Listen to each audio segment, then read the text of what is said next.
Perdana Menteri Lebanon Najib Mikati menuding Israel melakukan pengkhianatan. Hal itu disampaikan Mikati dalam pernyataannya pada Kamis 12 Desember 2024. Tuduhan pengkhianatan itu menyusul adanya serangan udara mematikan di kota perbatasan Khiam dan Marjeon. Dikutip dari Arab News, serangan itu terjadi 24 jam setelah tentara Lebanon dikerahkan ke lokasi tersebut berdasarkan kesepakatan gencatan senjata. Mikati menyatakan pengkhianatan itu bertentangan dengan komitmen Amerika Serikat dan Prancis yang menyponsori perjanjian gencatan senjata tersebut. Menurutnya, kedua negara itu bertanggung jawab untuk mengatasi situasi itu. Amerika Serikat dan Prancis juga didesak untuk melawan agresi Israel. Keduanya pun diminta untuk bersikap tegas dan mencegah terulangnya hal tersebut. Protesnya disampaikan saat pasukan Israel menarget alun-alun kota beberapa jam setelah tentara Lebanon memasuki kawasan itu. Sebagai informasi, kota strategis tersebut berada di puncak bukit dan berjarak kurang dari 5 km dari perbatasan dengan Israel. Sebelumnya, pasukan Zionis menduduki wilayah tersebut saat melakukan operasi darat pada Oktober lalu. Sejumlah dokumen rahasia diduga bocor setelah rezim Presiden Suriah Bashar al-Assad tumbang. Dokumen-dokumen tersebut diklaim mengungkapkan komunikasi rahasia antara pemerintah Suriah dan Israel. Dikutip dari Tribun News, dalam dokumen itu tampak kop resmi Republik Arab Suriah dan cap intelijen. Namun hingga kini belum ada verifikasi atau konfirmasi terkait keaslian dokumen tersebut. Keberadaan dokumen ini dianggap bertentangan dengan pandangan umum bahwa rezim Assad adalah musuh bebuyutan Israel. Terlebih salah satu dokumen memuat surat dari Israel yang meminta Suriah untuk membatasi aliran senjata Iran dan Hizbullah. Surat tersebut diduga dikirimkan melalui seorang agen bernama Sandi Moses yang berkomunikasi langsung dengan ex-menteri pertahanan Suriah Letjen Ali Mahmud Abbas. Dalam komunikasinya, terdapat pesan peringatan mengenai aktivitas kelompok Hamas, khususnya serangan roket dari dataran tinggi Golan yang terjadi pada 8 April 2023 silam. Israel diketahui meminta Suriah untuk menghalangi tembakan roket tersebut dengan ancaman konsekuensi besar jika permintaan itu tak dipenuhi.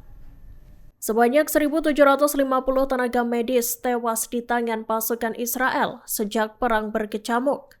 Terbaru pada Kamis 12 Desember 2024, tentara Israel IDF membunuh Dr. Said Joda, satu-satunya dokter bedah ortopedi yang bertugas di jalur Gaza Utara. Dikutip dari Palestine Chronicles, Dr. Joda tewas dalam perjalanannya ke rumah sakit Al-Auda di Jabalia. Kementerian Kesehatan Palestina di Gaza pun telah mengonfirmasi kematian Dr. Joda itu. Dr. Joda menjadi korban serangan pesawat tak berawak quadcopter Israel. Kementerian melaporkan pesawat nirawak tersebut langsung menargetkan Dr. Joda dan membunuhnya. Menanggapi terbunuhnya Dr. Joda, Kementerian lantas meminta organisasi internasional dan hak asasi manusia untuk memastikan perlindungan rumah sakit dan tenaga medis. Di sisi lain, pengemudi ambulans yang mendampingi Dr. Joda mengungkapkan bahwa sang dokter tewas tertembak di bagian kepala. Padahal kala itu, ambulans yang ditumpangi sang dokter tengah mengangkut pasien yang terluka. Sebanyak 1.800 bom dilaporkan telah dijatuhkan Israel di sekira 500 target strategis di Suriah.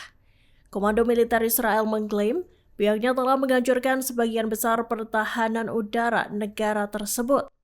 Angkatan Udara Israel pun menyatakan bahwa mereka mampu melakukan operasi secara aman di wilayah udara Suriah. Dikutip dari Tribun News, setelah pemerintahan Bashar al-Assad digulingkan, muncul kemungkinan bahwa militer Israel menggunakan wilayah udara Suriah untuk menyerang Iran. Israel diperkirakan hendak melesatkan serangan ke Iran dari jarak jauh. Diketahui pertahanan udara Suriah digambarkan sebagai salah satu yang terkuat di Timur Tengah. Jatuhnya rezim Assad membuat militer Israel dengan cepat melanggar kedaulatan dan melancarkan operasi besar-besaran terhadap Suriah. Sekira 400 target pertahanan strategis di Suriah menjadi sasaran serangan Israel selama beberapa hari terakhir. Selain itu, 350 serangan udara IDF juga menargetkan sistem pertahanan udara dan puluhan fasilitas produksi di Damaskus, Homs, Tartus, Latakia, dan Palmyra. Pasukan pertahanan Israel IDF meyakini bahwa melemahnya kelompok proksi Iran serta jatuhnya rezim Bashar al-Assad di Suriah menciptakan peluang strategis untuk menyerang fasilitas nuklir Teheran. Hal itu diungkapkan oleh seorang pejabat militer Israel pada Kamis 12 Desember 2024.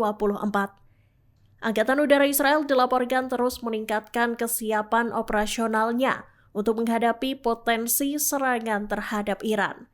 Pasalnya, Iran dianggap terisolasi selesai kehilangan dukungan dari rezim Assad dan Hizbullah yang dinilai melemah. Meski begitu, Israel tetap waspada terhadap upaya Iran yang diduga melanjutkan program nuklirnya. Dikutip dari The Times of Israel, Iran disebut-sebut tengah mengganti sistem pencegahannya sambil terus mengembangkan kemampuan untuk menghasilkan senjata nuklir. Namun kabar itu dibantah oleh Iran.